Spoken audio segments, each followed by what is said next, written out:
Dance with me. I'm not used to being spoken to like that by a man I met once at a railway station. I dare say, but if I'm not to dance with you, then I'm getting out of this operetta and going home. I remember reading the book when I was about 18, but Joe Wright, who directed this and directed Atonement, remembers me reading it when we were doing Atonement, which would make me 21. It's really strange because I remember it as being this complete romance, beautiful, kind of sweeping thing. All of a sudden, of course, I was reading it last summer, just before we were about to start, and went, whoa, it's quite dark, isn't it? Really dark. But it's my duty to remind you that we are bound together by God, and this bond can only be broken by a crime against God. I have nothing to say to you. And you have a son. And I'm tired. When you read the book, you really go, I think at certain points Tolstoy hates her. I mean, he seems to be sort of in love with her as well, but he really hates her, and morally, he's not saying this is who you should be or this is what you should do. I think he's actually doing quite the reverse, which is quite a difficult thing coming from a modern standpoint, to actually look at that and look at sort of the idea that leaving your husband could be completely morally reprehensible. Your husband is impossible. His opinions are all wrong, but he talks so brilliantly he wins every argument. What? I called to take you home. No, I'm staying. Send the carriage back for me. Of course. Jude Law, he's one part of the love triangle. He is. He plays Karenin, yeah. And almost unrecognisable, actually. Worst haircut you've ever seen on any human being. I mean, poor man. He was doing press for another film when we were actually making, and he had that done to his hair. So he was walking around, and he was wearing hats doing all this press, and people kept going, "It's outrageous. He's wearing hats." And we were all thinking, "No, you haven't seen what's underneath." It's kind of bald, isn't it? Yeah, they balded him out and then painted him white. And he was quite amazing because at the end of every single day he'd take off his makeup and look fabulous, and the rest of us would take off our makeup and look awful. What are you doing? I want his letter! I think none of us wanted to simplify this thing into kind of going, okay, this is the baddie. Because I think in some of the adaptations, that's what they do. They kind of go, Anna is the goodie, Karenin is the baddie.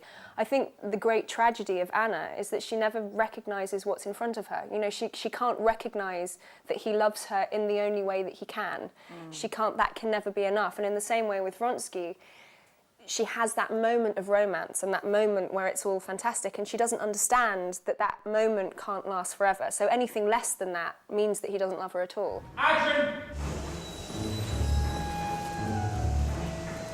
Alan! It's a very theatrical telling. It's sort of set in a theatre set. It's sort of set in a theatre set. There was a whole concept in Russia and aristocracy in sort of the 1800s, 1700s as well, where the aristocracy couldn't even speak Russian. They only spoke French or Italian. All of their social etiquette was based on the French and even more rigid than the French. Their houses were built and decorated in the style of the French.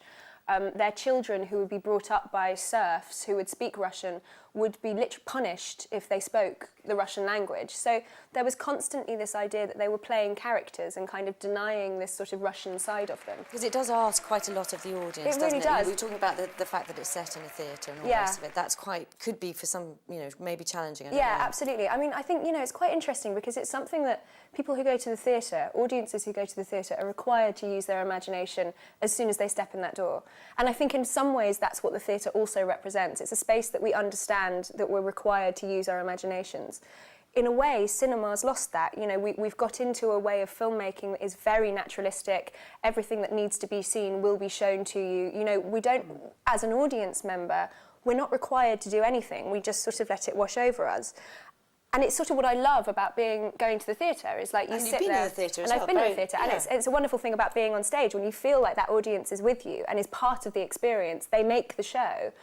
And that's sort of the same as this in a way. I mean, the audience are going to be very much a part of this film because they have to use their imagination. And some fantastic jewellery as well. Amazing jewellery. It was all real. Was it? Yeah, it's lots Even of the diamonds. Oh no, every single one of those diamonds came with a very big security guard, and I really enjoyed wearing them. Unfortunately, I had to give them back at the end of the day, which was a real bummer.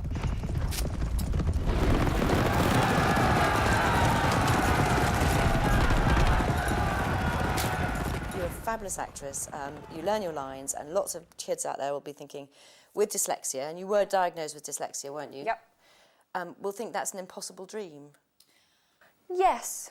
You know, I think dyslexia is one of those things, and it's like a wall that's in front of you, and it's very, very, very difficult to see over it. And I was really lucky because I had acting, and so it was like a carrot that was being dangled in front of me because I had to be able to read those lines in order to do it. Right. So I think I was really lucky in having that thing that I was interested in, and my parents used that like a carrot that was just like that, and I worked and worked and worked and worked and worked. And unfortunately, that is what you have to do, and you have to find the ways around it. Now, I was incredibly lucky. I didn't have it very severely. By the time I was 11, I didn't need any extra help. But it is hard work, but it doesn't mean that you're stupid, and it just means that you work in a different way, and you just have to find the different way that you work in. Filmed already, Can a Song Save Your Life? Yeah, which is, again, completely different. Completely different. It's a modern-day piece about friendship and two people trying to make an album. And the reason I did it was because I did realise that I'd spent about 5 years making films where either I died or somebody died, and it all ended up very badly. And I just thought, oh, I'd love to do something positive. And you learn to play the guitar, or...? Well, I did my best. You attempted? I attempted. I got good enough to fake it, which was much better than when I started. Right. Yes.